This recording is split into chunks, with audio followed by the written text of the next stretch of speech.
To je Bestov VIP intervju. Nima tle, nisva več sama. David, Tamaro, dober dan. Dober dan. Najprej mi povej, kako si. Iskreno. Iskreno, mislim, super, zelo pod enim lepim vplivom vsega, kar se mi je v zadnjih mesecih dogajalo, predvsem zdaj v zadnjem tednu, no. Pa mečken utrujen, ampak se mi zdi, da se mi malo to oprosti. Ja, malo se ti oprosti. No, glede na to, da si imel zdaj zaposlene zadnje dni, nekaj bova poslušala. Ok. Ja. Kad si rekla da me voliš prvi put, kad si rekla to, da ti tijelo gori, kao što nikad nije gorilo. Stari me šikaniraju, trofe iritiraju, svi me redom prozivaju, mozak mi istiraju, ma boli me uvod za sve. Samo da mi je hladne vode sa Romanije. Takole, iskreno, vse dlake so mi šle po koncu, ne? Okay, kar malo tako emotiven sem, ko to tako malo gledam, pa tako lepo. No, dragi naši poslušalci in poslušalke, tole je bil David Tamaro v vlogi Dina Merlina, Lepe Brene in pa Halida Bešliča. Vrhunska imitacija, vrhunski nastopi, kakšen talent. Hvala, veš, zdaj, ko to gledam, sem tako se jaz tudi ne morem pol verjeti, da sem jaz, veš, tako malo čuden je to gledati. Tako da, dobro, če tebe prepriča, pol je to. Sigurno.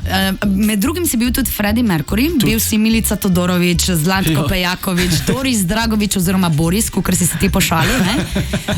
Torej, tekmovanje Tvoje lice zvuči poznato, je mogla biti kar izkušnja, ne?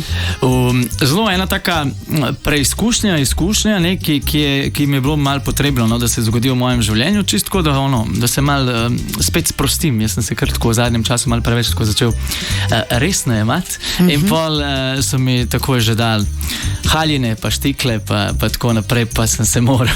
Moram reči, da izgledaš zelo lepa dama, ne? Veš kaj, dost mi je tega. V karkoli te oblečejo, ti si lepa dama, ne? Jaz mislim, da je dovolj. Da nikoli več ne želim več tega početi, iskreno. Sem pa res prepričljivo to naredil, tako da so ljudje mislili, da jaz res to želim biti, ne? Aha, tako. A to v prostem času, da se malo preoblačeš? Ja, da jaz tem ful tako uživam, ne? V bistvu sem jaz samo tam šel in upravljal svoje delo, ne?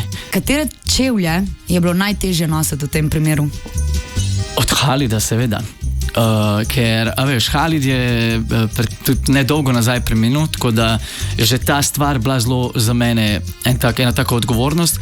Nihče se mu na Balkanu še ni tudi poklonil na tak način, ne?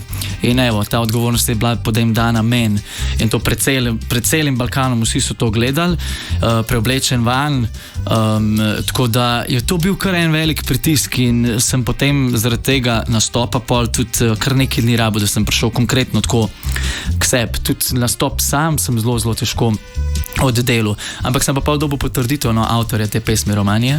Geronimo, ne? Tako, Geronimo me je kontaktiral in potem tudi namenil ene res velike pohvale za mojo izvedbo, no. Tako da nekaj sem že prav naredil in če od koga mi to pomeni, od človeka, ki je to pesem napisal, no. Prej sem omenila, da imaš novo prijateljico, kaj se je zgodilo, povej več. Ne vem, o kateri govoriš, ker jih imam več. Ja, dober, tista, ki te je klicala na telefon in je rekla... A ona lepa. Lepa. A misliš Brena? Brena. A res te je klicala, Lepa Brena te je klicala na telefon? Lepa Brena me je klicala na telefon, glih, ko je bil na televiziji moj nastop kot Dino Merlin. Okay. To je bilo tako 9 zvečer tam nekje in me zvoni telefon, mene kliče Lepa Brena. Davide, dober dan, dobro večer, jaz sem morala to, da uradim, da te nazovem, da te pokličem, da ti rečem, da si uradio najbolju imitaciju Lepe Brene ikada. Niko nikada nije bio takva Lepa Brena. In pa mi je še res rekla, še sama od sebe, mislim, to mi je ful pomeni nekaj rekel, tako da sem neizmerno avtentičen. Zdaj, če ti to reče nekdo, ki je dejansko sinonim za avtentičnost, ne, kar Lepa Brena je, pol valjda to sprejmem, ne.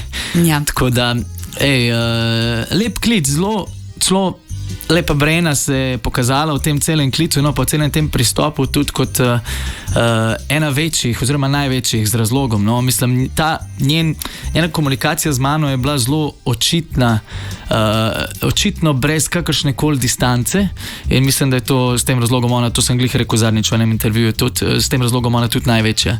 Zato ker ima očitno ta nek feeling, s kom se lahko na nek način sprosti, ker sem pač vesel in ponosen na to, no, da je tako se počutila ob meni. No.